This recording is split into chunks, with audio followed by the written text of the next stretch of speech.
In today's video, I am going to be taking you with me to an abandoned old apple orchard where we're going to pick some summer apples and preserve them as well in two different recipes in the kitchen. So come along, let's go.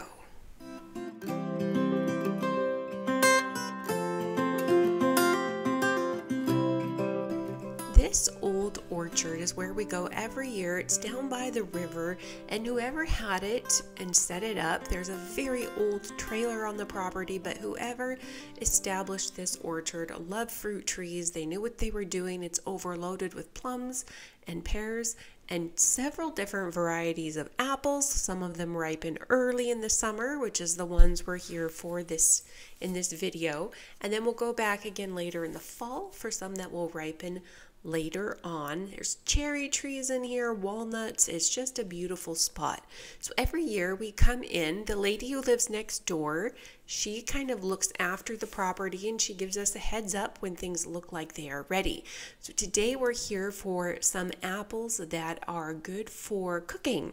I'm not sure what variety these are. I think they might be a red Gravenstein.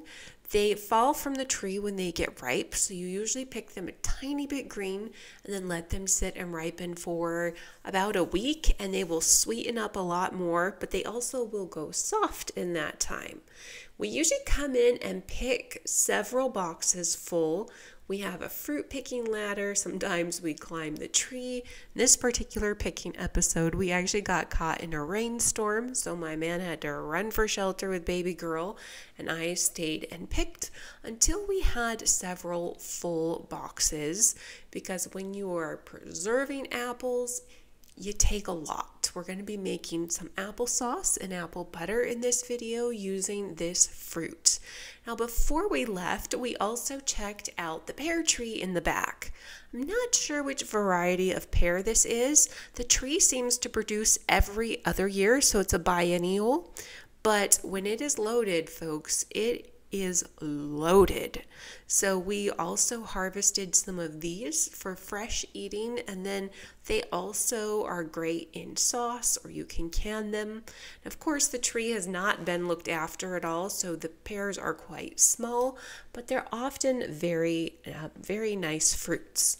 When we got home, we unloaded some of our boxes and bins, because as these fruits ripen, they soften and you don't want them to go to mush in the bottom of a bin.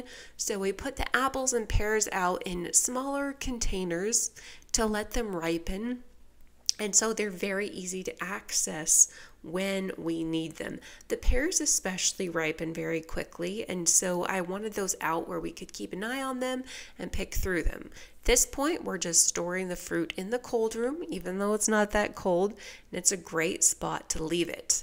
We harvested one day, and then the following day I went to go work with apples and realized I had not harvested my onions. So out I went. I did not want them to rot in the ground. We love using onions in our winter cooking and baking. And so baby girl, as always, is in the middle of everything, throwing onions around the garden as I try to gather them up. I keep trying to remind myself one day she will actually be helpful. Right now, it is pretty cute most of the time.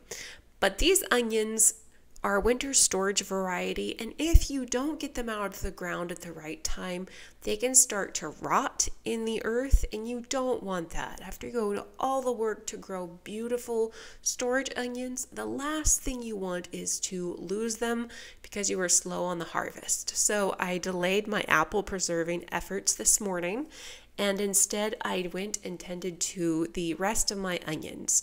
You can see we'd already pulled some yellow storage onions out, but the red varieties, they needed to come out, and here they are in our woodshed all spread out. They will dry, and then we will trim off the green tops, maybe take off a few of the outer papery peels that have dirt on them, and they will go into cold storage then shortly after.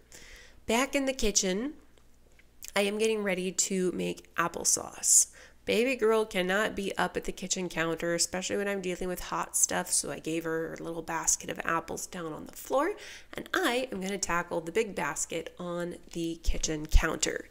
First up on the list is we are going to make some delicious applesauce. Now the technique I use, you don't need a food mill. All you have to do is halve your apples and remove the core. And it's very important with this technique that you also remove the seed pockets. So there's a very tough bit that gets left in your apple if you don't properly remove the core. It's kind of a papery, hard, it's a seed pocket. That's the best way I know of to describe it, but it will not disintegrate in your applesauce. So you want to make sure with this technique that you properly remove the cores. And then we just chuck those halves into a stock pot. And once it is about half to 2/3 full, we're going to cook it. So a little bit of water in the bottom of the pot. I usually do about 1/2 inch. Helps prevent things from burning. Make sure you have some liquid in there. I have 2 pots going on the stove at this time, adding water to the second one. And once they have the proper amount of water in there, I put lids on them and turn my burners up to high.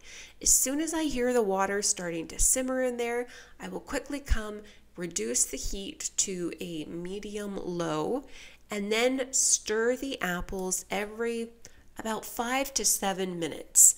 The idea is in a giant pots like this, you want to pull the apples off of the bottom as they cook so that they don't burn. It takes time to go back and forth, but you don't want to lose the fruit after all that work of harvesting and cutting it all up. It's worth being careful. And so I will stir them every 7 minutes about and keep pulling the cooked ones off the bottom. And it's important to leave the lids on at this time too, because that is also what helps steam and cook your fruit. You want to cook it down until it's literally just a big pile of mush. Here's the big pot, things are bubbling away, and once they cook down, I will often add a few more apples to the pot just to cook more. Once you have some cooked down, it actually goes a lot better adding more in.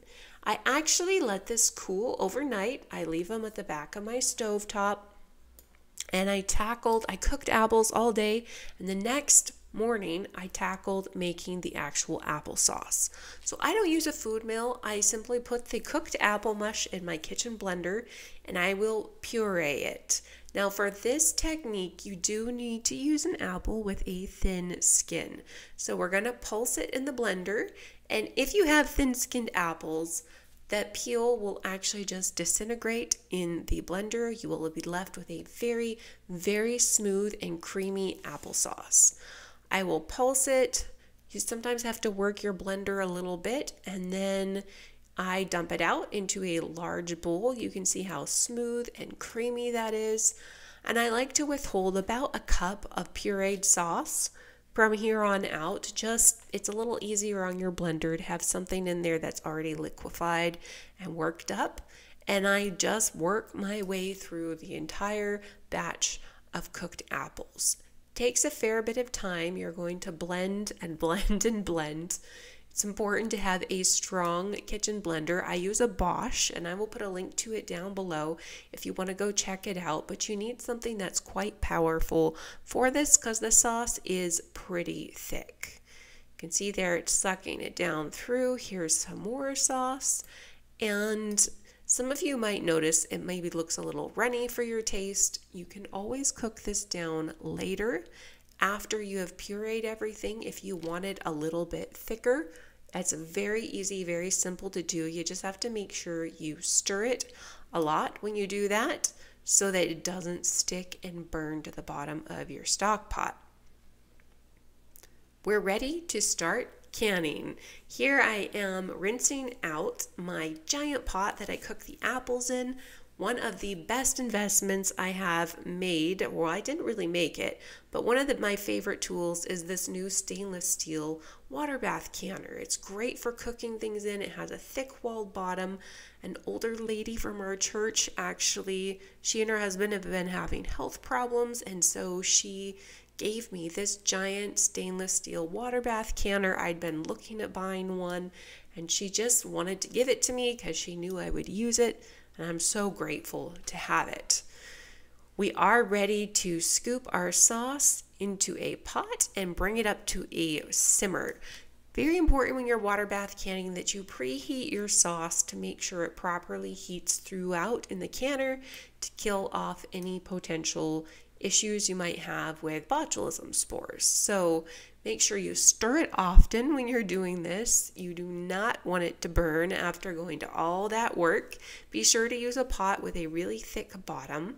And then once it's up to heat and you're seeing bubbles and little splatters are coming from it, you're ready to ladle it into jars. Because applesauce is so hot, I actually will pop my jars into the kitchen sink and fill them with hot water. Just a couple inches in the bottom is all you need to warm up that glass. And then it's ready to have applesauce ladled into it. I've never had any problems with cracking if I do that first. Applesauce can come within about an inch of the top of your jar, and as you go, technically you're supposed to fill a jar and then pop it straight into the canner, but I will usually fill one or two with a hot thick sauce like this and then wipe the rims, lid them, and then pop them into my water bath canner. Applesauce is one of those things that takes a long time to make, and so I like to work in sections. So the first day I will cook down the sauce. The second day I will puree it, and sometimes I will even put off the canning till a third day if necessary.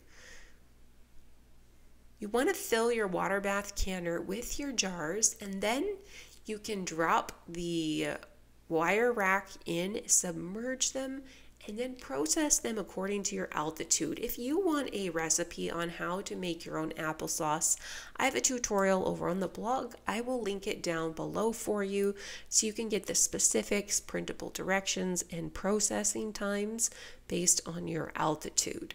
These are ready. I'm going to pull them out and let them cool on my kitchen counter for 12 hours before testing for a seal.